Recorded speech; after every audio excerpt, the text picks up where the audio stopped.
Hello everyone. So, I will be reading you, as you can see, a story called First Job, and it's my favorite story that I've written so far. So my old favorite story is just now my second favorite story, but so far this is the best. So the main character is a girl named Angie. She's 17 and is Australian and lives in Australia. She lives in Alice Springs. And the only people who she really has relationships with is a group of friends she calls her clique, who are Eileen, Ronnie, Penny, and Peyton. So she meets a lot of people, but she doesn't consider them their friends, and she doesn't develop relationships with them. The only other person who she has a connection to is her father, and also her mother, but not as much because she's in the military. And by the way, I did make this all up, so nothing in this story is real except for the cities. So, by the way, I'm going to Chicago soon to see my sister, and I'm excited about that. So then it would be the third time that I'd go to Chicago. And so I haven't seen my sister in 8 months, and I haven't been to Chicago in 11 months. So really, I just want to see her. And if you follow me on Instagram, which you only can do if you know me because I have a private Instagram account, then I will post some photos. Maybe not a lot, I don't know how much, but yeah. There are a lot of just buildings that you can take a photo of. Okay, here's the story. When Angie turned 17, she decided to move to America. Peyton said Chicago would be a good city for her. She was right. Well, partially. When Angie moved to Chicago, she got a job at an ice cream shop called Melty Woo's. On her first shift, she walked in at 9 a.m. on the dot, put her stuff in her locker, and met up with her boss, Richard Davenport. He said, "Angelina, right?" Angie said, "Yes, I go by Angie." Richard said, "You're still a minor, so you can work for up to 8 hours a day and 48 hours a week. You must have a 30-minute break for every 5 hours of continuous work." Angie said, "What if I want to work more than that?" Richard said, "It's the law. I'm sorry. You may start your shift now." Angie went behind the counter and served her first customer. Her Australian manners made her say, "What can I get for you?" With her angel smile on her face, the customer said, "I'd like a cup of rainbow sprinkles." Angie's inner devil made her say, "Maybe you should go to the ice cream shop in the hood instead." With a smirk, Richard came in and said, "Angie, don't make me fire you. You know better." Angie looked at the customer and said, "You need to order ice cream in order to take toppings." They walked out. Richard said, "That's all you need to do. They don't listen, call security."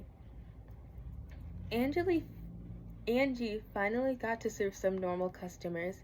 They'd tell her what kind of ice cream they wanted. She'd put it in a cone or cup and give it to them, take their money, they'd get toppings, and leave. Angie worried she'd get bored too easily, but she never gets bored. At 1 p.m. she got a break. When she walked into the break room, she said to herself, "Damn, I'm so hungry, but I don't have any food." Then a doll-like woman asked her if she wants some sushi. Angie said sure. The doll gave her some sushi and water. The doll was African, long black shiny hair, shiny brown skin, and eyelashes like spider legs. She said in an angelic voice, "Hello, my name is Dahlia. My friends call me Baby Doll. I'm Nigerian and go to Loyola University. I'm 19. How about you, babes?" Angie said, "I'm Angie. I'm Australia and just moved here from Alice Springs. This is my first job. I'm 17. Angie was in love with Dahlia, and Dahlia was in love with Angie.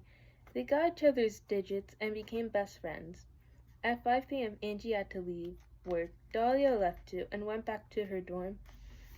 As soon as Angie got to her apartment, she texted her clique group chat everything. No replies. Then Dahlia texted her telling her to bring food and water to work every day. When Angie put her phone down and lied on her bed, she said to herself, "How am I going to enjoy America if all I do is work to pay rent? I cannot be in a financial situation." Luckily, she never was. She worked, paid rent, then did whatever she wanted. Still in contact with her clique, and got to see Dahlia on the days they both worked.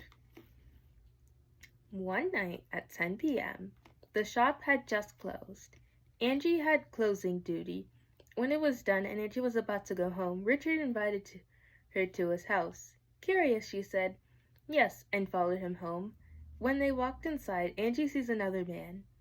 Richard said, "This is my friend Mike. He lives with me and is 2 years younger." Angie asks, "What did you want me to come over for?" Richard said, "I need a side piece." Shocked, Angie said, "A what?" Mike asked Angie how old she was. She told him 17. Richard is 30 and Mike is 28. Richard explained his girlfriend doesn't know he knows she's cheating on him and begs him not to leave her. If he pretends Angie is a side piece, his girlfriend will leave him alone. "You're not going to be an actual side piece, just pretend to be one. No one's going to come after you. It's not a dangerous task. And if anyone asks, you're something close to 30. Mike said, "No, Richard, all this is just wrong. People can see she's a minor. Plus, it's not her problem, nor yours. Just ignore your stupid girlfriend." Angie said, "Richard, I actually want to be your girlfriend."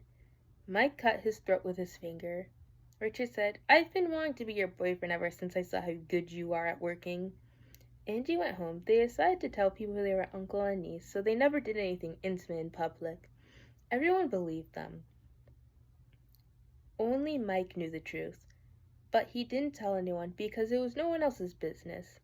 Angie continued to live normally until one day, Mike burst into the shop after closing, his face red with anger. "I warned you, Richard," he says, slamming his hand on the counter. "You're not just ruining your life, you're dragging Angie down with you." Richard straightened his expression, calm, but his hands tightening on a rag. "It's none of your business, Mike. It became my business when you ignored every damn warning I gave you. You think you can keep this a secret forever?" Richard glares. "Go ahead, try to ruin me. See if she forgives you when you tear her life apart too." Mike walked away without saying a word. The next morning, Richard woke up with cops in front of his house. They took him to the police station, along with Angie and Mike. Everyone explained everything. Richard was charged with manipulation from the romantic relationship with his employee as a boss. Since there was no abuse or harassment or sexual activity, Richard was not arrested, but he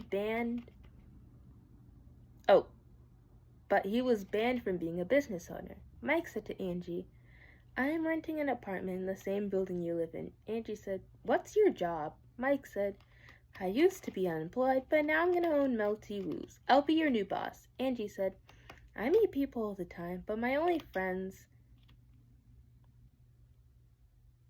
have ever been my clique.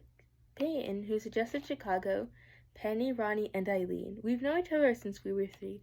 Finally making life-changing decisions. You and Dahlia are my friends forever, so you're lucky, because I haven't met anyone like that in 14 years. Angie called Mike her hero.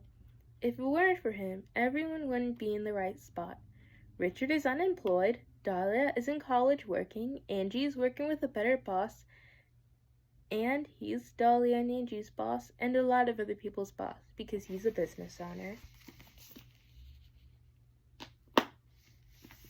Okay, so it's pretty short, like, they take a long time to write, but a really short time to read. So, what was your favorite? So, for this video's comments, comment what was your favorite part of the story. But until next time, bye!